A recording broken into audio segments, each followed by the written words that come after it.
magandang araw po sa inyong lahat mga kababayan at narito po ako ngayon sa aking shop dito sa Barangay Magdugno, Gobernador Generoso, Davao Oriental. So nandito tayo ngayon mga kababayan dahil hindi muna tayo naka-umpisa doon sa bahay ni nanay yung ating natutulungan dahil yung kuya ko ay dalhin pa namin doon sa ospital siguro mamayang hapon o di bukas kasi inantay pa namin yung doktor. Kung tinawagan kasi namin yung doktor doon sa Mati, doon sa city talaga, sentro, para tingnan yung kamay ng ating kuya kasi nabali. Narisgas siya sa motor. So ngayon po mga kababayan, dito muna ako dahil nagbantay muna ako dito sa aking shop. Dahil yung asawa din ng Idodong parang nabisi, so ako muna nagbantay ngayon dito. So dahil ako yung nagbantay, mag-vlog muna tayo dito para kahit pa paano may upload tayo dahil 2 days na wala tayong upload dahil nga na busy ako sa doon sa kuya ko na tinulungan ko. So na-x-rayhan na namin. So ilipat ay parang i-repair doon sa Mati. So kaya hindi tayo nakapag-upload. So ngayon dito muna ako sa aking shop. Samahan niyo ako ngayon mga kababayan sa ating vlog dito sa aking shop.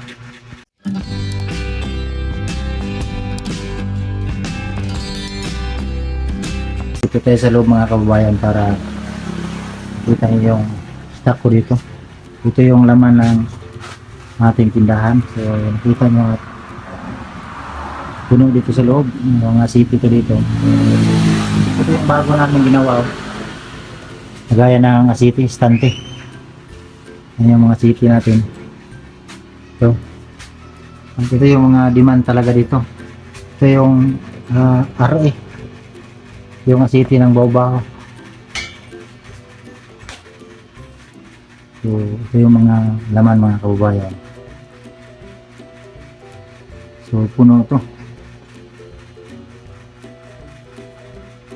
Dahil ngayon ay tanghalian yung mga tao. Kasi Dudong na kumakain muna. Hanggang napakaraming motor dyan sa labas. May sasakyan pa. So kahit sasakyan, umayos kami dito. Yung mga ano lang, yung mga gulong lang, yung mga brake. Nagtrabaho kami dito, yan, may yung kulay-kulay niya. Pinayos yan dito. Nagtrabaho yan, may dudong round to. Round to lang, ito talaga yung ano dito, yung mga ganito, babaw, yung gano'n, yung kulay-pula. Hindi man talaga dito sa kanya, kasi dahil marami namang marunong dito, pero dito na part sa amin, wala masyadong marunong sa mga ganyan, babaw. Ayan. So dito tayo mag-ikot-ikot mga kababayan para makita nyo.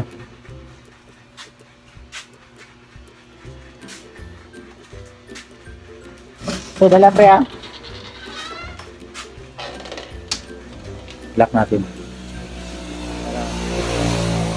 Pag maganda dito pag tanghali, pag kuhan kasi hindi mainit kasi nakakisam yan mga kababayan. Ayan, nakadouble huling. So hindi mainit. So ayan, nakaklading pa to. Double huling to. Sa tulong to ng ating sponsor na si Ate, siya yung nagastos lahat dito ng building, labor, kahit yung mga permit, siya yung kumuha. So salamat Ate, no? Sa pagtulong mo sa akin kasi napakatagal ko na itong pangarap mga kababayan, no? Noon pa na nagsama ko kanila Sir Paul, pangarap ko talaga magkaroon ng motor park. So yun nga, dininig ng Panginoon yung mga ating mga pangarap sa buhay. Ayan mga kababayan, at may nakita yung mga idea ko dyan. Idea yun ng buwan, LGU dito sa Gubjin.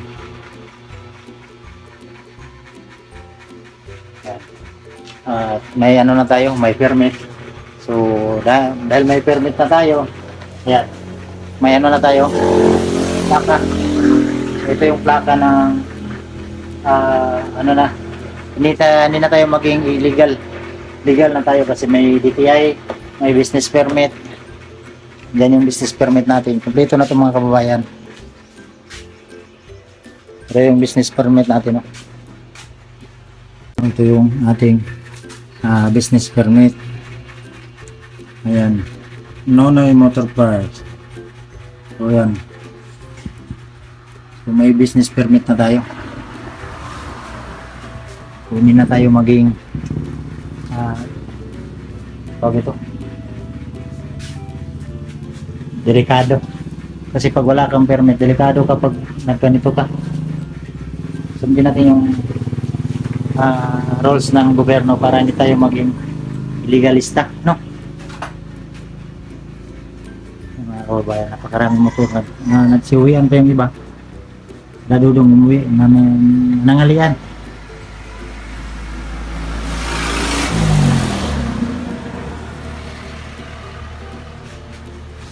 Ito, matibay itong stante namin dahil ito, ano to, plywood, napakakapal nito. Tibay. So, ang pinintura ko yung gray. Ito talaga yung favorite color ko para, maganda kasi nitong kulay, ay hindi makita yung asiti ba, gray. Pati yung bubong, ano din yan, nakakapisan. Dito sa loob may ceiling fan para hindi mainit. Ilawan natin. Mga ilaw yan. Ayun. May ilaw na. Para maliwanag po.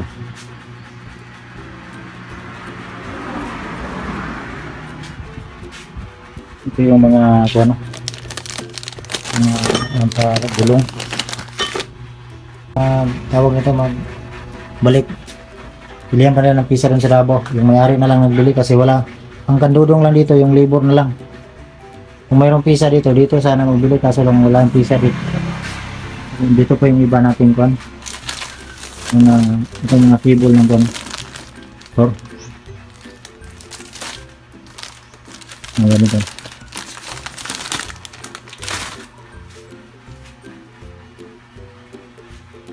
Ito yung mga yantas.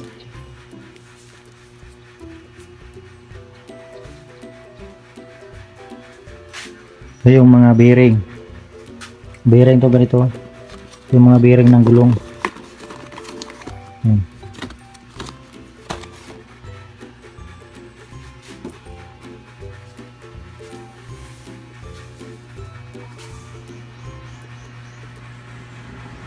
Dito tayo ulit sa labas kasi walang mga tao. Buti ngayon kasi walang maingay ba yung mga kababayan. So, malaki na to aming shop.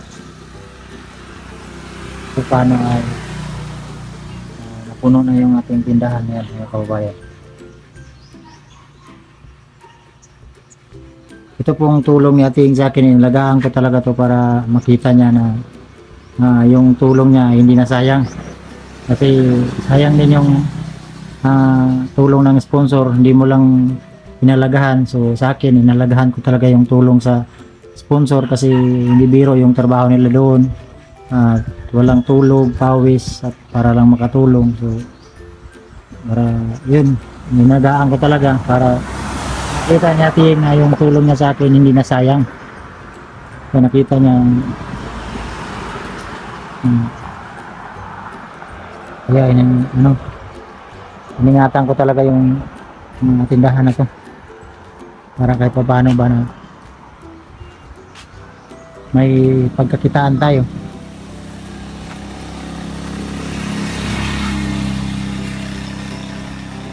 So, yan sa taas, yan o. Ayan, Nonoy Motor Park yung pangalan. Maraming mga sasakyan dito. Yan, ayusin yan dito yung bao-bao na yan. At saka ito. Umpisa nito yung doon sa loob. Napakalaki na ito mga kabayan. Dati, first namin dito, ito lang ang pwesto nito. Nung bago pa lang kayo sa aking YouTube channel, ito po yung tulong ng sponsor na si Atiing. First namin nito, ganito lang. Ito lang na part. Ito, wala to dito.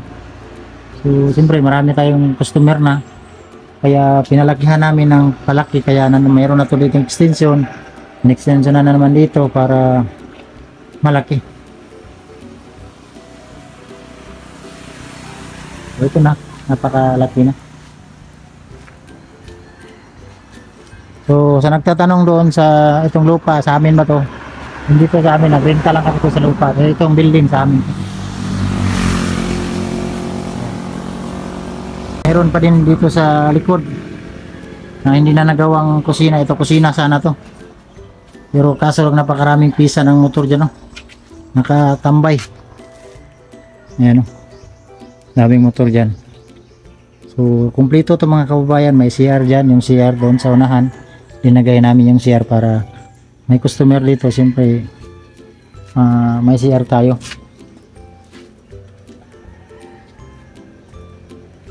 Ito na.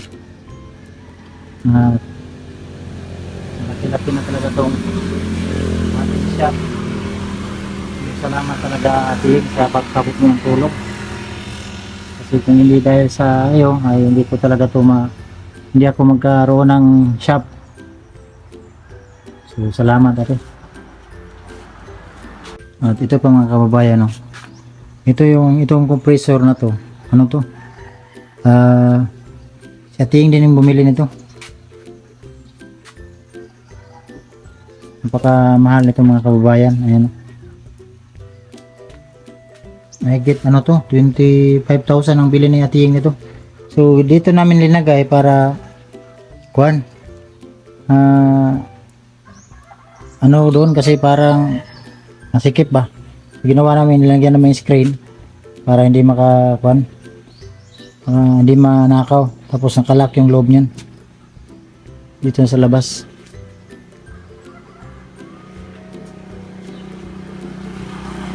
Ito yung motor ko, ito yung ginagamit ko palagi sa pagbablog.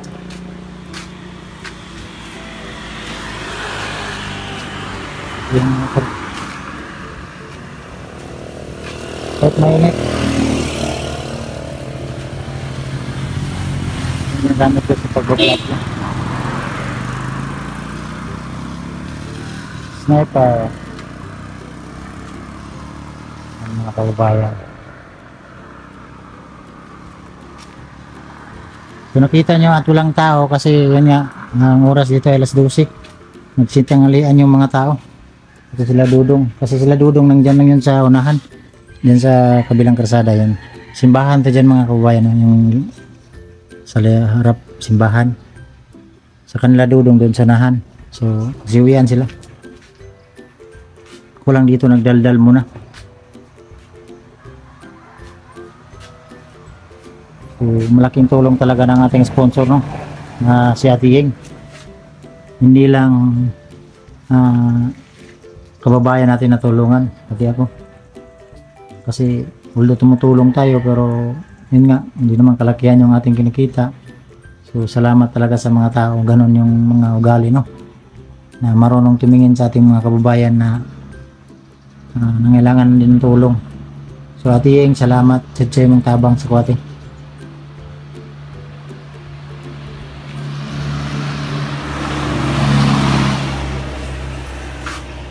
Mag-isang taon na kami dito mga kababayan. Sobra na siguro, parang nakalimutan ko na. Kilid ng kalsada to dito. Ayan, kalsada. So dito, pag ganan mo, shop na. Malapit lang dito magpaayos sila ng mga motor.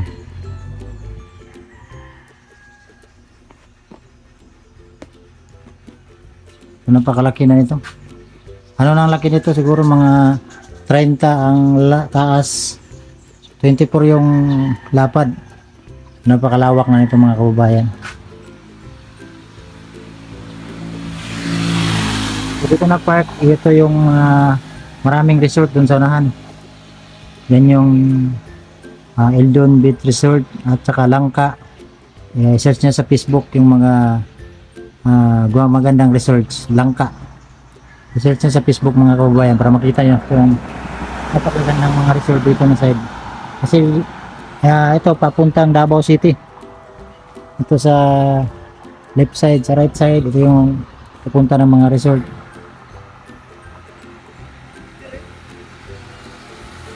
Puntahan nyo yung Langka Resort at saka Eldon Beach Resorts. Dito yan sa amin. Yan. Dito sa loob mga kababayan kasi maraming motor dumadaan, maingay. Wala kasi tayong mic. So, ito nakita niyo po mga kababayan. At kung bago lang kayo sa aking YouTube channel, tulong to ng ating sponsor na si Ate Ying, no? Sponsor din to ni sila yung tumulong doon sa kang tatay. Siya yung nagtapos sa bahay ni tatay. Nagbili ng lupa doon sa mga bata. Nagbigay ng tulong doon sa bahay. Siya din yun. Siyempre tumutulong din niya hanggang mangili. So Ate Ying, salamat talaga salamat kay mong tabang sa mo ate. Kay natabangan din mo. Itong siya po mga kababayan ay hindi ko talaga inasahan sa sarili ko na magkaroon ako nito. Kasi pangarap ko lang talaga to na magka-shop, no? So, wala talaga imposible sa Panginoon, no, na hingin mo sa Kanya. So, karoon talaga tayo ng shop. So, ito na ngayon, paano at may pagkakitaan tayo ba? Hindi na tayo na kung wala tayong vlog, dito ako bantay tulad ngayon. So, pasensya na po mga kababayan kasi gaya ng sinabi ko kanina na yung aking kuya na-discrash ng motor. So, in-extrahan kasi kahapon. So, ang sabi ng doktor dito sa Gobjen, tawagan mo na yung doktor sa Mate para madala doon sa Matik. So, para matingnan yung kanya. Kasi nakita doon sa x-ray niya, nabalik talaga yung dito na part sa right side. So, kaya nabisi kami kahapon doon sa kahapon sana mag-umpisa kami sa bahay ni nanay. Kaso lang ay yun nga, disgrasya yung kuya ko. So siguro sa mga Monday, maumpisa na yun kasi araw ngayon dito, Sabado. So bukas linggo, punta muna kami ng Mati bukas. So Lunes, baka Martes, maumpisa na yun. Kasi nandoon na yung kompleto yun mga kababayan. Dito muna ako para may upload tayo, at least na makita nyo tong aking shop. Ito po yung time na wala akong vlog, dito talaga ako tumutulong kasi yun lang ang para may pagkakitaan kami. Siyempre may pamilya ko, may mga anak, so kahit pa paano napakalaking tulong talaga to sa akin na shop, no? So salamat talaga sa nagbigay nito na si Ate Ying, no? Si Ate Ying po mga kababayan ay isa din yung Bisaya na taga tawag ito, taga Bukidnon. So salamat ate, salamat kay Simong Tabang to.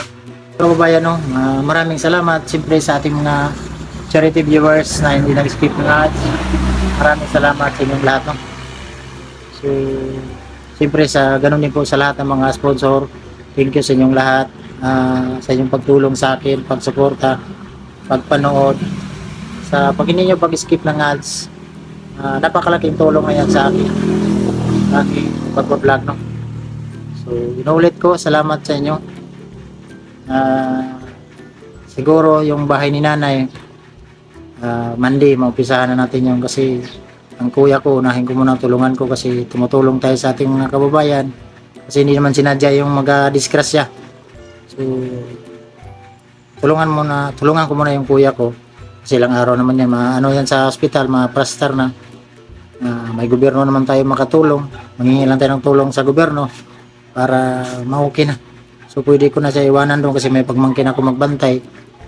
So yung kuya ko isa, yung gumawa sa bahay ni tatay, yun yung gumawa. Yung kuya Jomar ko, yung katuwang ko doon sa bahay ni nana, yung batang nakikita natin sa bundok, siya yun, yung katuwang ko doon. Kami kasi mga kababayan na magkakapatid, kung ano yung mga problema, magtulungan talaga kami, no? Kaming magkakapatid, may mga pangailangan, problema, magtulungan talaga kami. Hindi man talaga importante sa magkakapatid, no? Yung magkaintindihan, magtulungan. Hindi kami nag-aaway man, kung may problema man, pag-usapan, so ganun kami. Kaya siyempre wala na kaming papa, mama na lang, so magtulungan kami. So yun mga kababayan, maraming salamat sa inyong lahat, sa lahat ng mga sumuporta sa akin. Paki-share, paki-like, comment para kahit pa paano may kunting kikitain tayo sa ating pag-vlog, no? So dito ko na lang muna tatapusin ang vlog na ito po mga kababayan dahil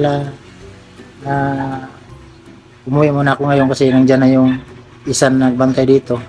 So, pinulit ko, salamat sa inyong lahat. Thank you po at God bless po mga kababayan. Bye-bye po.